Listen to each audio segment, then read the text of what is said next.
During World War II, her face was posted in every major city in France. She had thousands of German soldiers looking for her, and yet she still managed to slip through their blind sides without being noticed. The woman I'm talking about is Virginia Hall, and she will be remembered as one of the most dangerous spies in history, even to the people who hunted for her. During the war, she lived in France, which at the time was being Nazi-occupied, and she walked around with a prosthetic leg that she had named Cuthbert. Hall was born in Baltimore, Maryland on April 6, 1906. Her father was named Edward Lee Hall, who ran banks and movie theaters all across Baltimore. Her mother, Barbara Hamill, was hired by Edward to be his secretary, and the rest is history. Hall only had one brother, and growing up she wasn't like the other kids at her school. Hall's family was very, very wealthy, so she grew up with many financial advantages that other kids didn't have.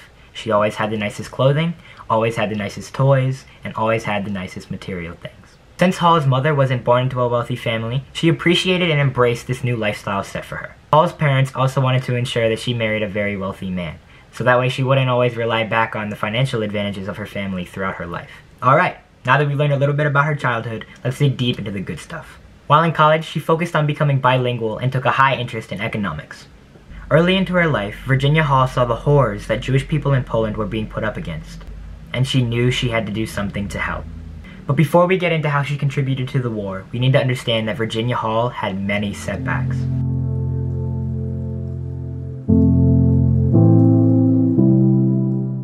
Before her assistance in World War II, Hall worked for many different American embassies. During a hunting expedition that took place in Turkey, her gun misfired, leaving a hole in her left foot. Hall's friends rushed her to the hospital, and when they got there, they said that Hall would need to amputate her leg in order to survive.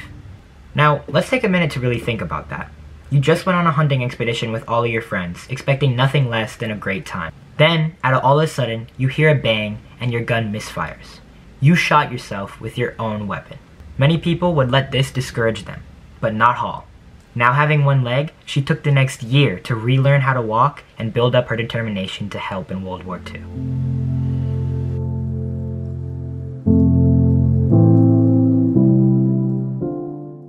Hall started out her assistance in Europe by serving as an ambulance driver in France. Since she was fluent in French and had very good understanding of the French countryside, she was being looked at by many secret organizations. Hall was eventually hired into a top-secret British espionage unit. Here, she would work as an underground journalist, organizing tactics and reporting important information back to her British unit. She built a network of over 90 agents, working against the Germans to take back control of what they had taken away.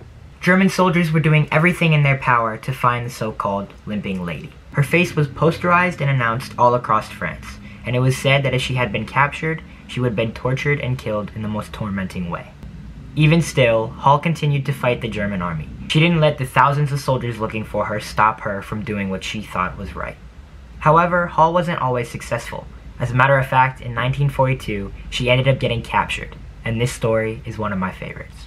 Virginia Hall escaped the Gestapo, climbing over the snow-capped Pyrenees Mountains, all on her prosthetic leg. These mountains had altitudes of over 7,500 feet in the air, and it's even more impressive when you remember that she only had one leg. Although she had escaped, she still had to deal with the consequences that Spain had in store for her. She got thrown back into prison for illegally crossing the border. America had quickly gained knowledge of Hall's skill set, and eventually they decided that it was time to recruit her for the CIA. Once she was recruited, America sent her back into France to challenge the Nazi control head-on. Virginia Hall used an old milkmaid disguise, dyeing her hair to look older, walking slower to hide her limp, and even wearing thinner clothing to look more frail. The next time you see your grandma walking around in the kitchen, make sure she's not listening in on your personal conversations. When she wasn't in disguise, Virginia Hall used radio signals to transmit intelligence and to talk to her French coordinated fighters. However, one of Hall's biggest successes was on D-Day.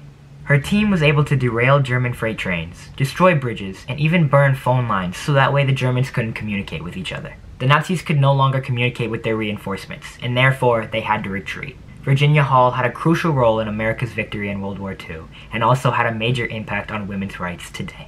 In 1945, when World War II ended, the 33rd President in the United States, Harry Truman, awarded Hall with the Distinguished Service Cross. This is the second highest U.S. military award for bravery. Even though she didn't fight on enemy lines, Virginia Hall released terror into her enemies and had a major impact on our society today. So, what does Virginia Hall's heroism mean to me?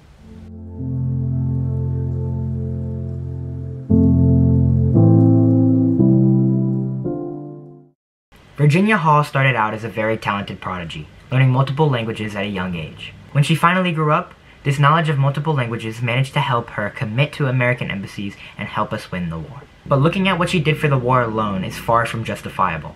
Virginia Hall was one of the first American women spies in the world, and as you can imagine, along with many other women role models, she had a major impact on chivalry and our society today. Virginia Hall was such an amazing, talented, skillful, and yet still underrated spy that should be in every school's textbooks across the world. Doing this project on her is not only a privilege, but an absolute honor for not only me, but for the thousands of students who I hope will continue to learn about Virginia Hall. Virginia Hall definitely left her impact on the world and should definitely be remembered as a hero. I truly believe that my respect for her will grow as the years go on, and I hope that for everyone else their respect grows just as it does mine, so that way they can share this amazing historical figure and the impact that she had on our world. Thank you so much for tuning in, and I hope you learned a little bit more about our history and, more importantly, the heroism of Virginia Hall.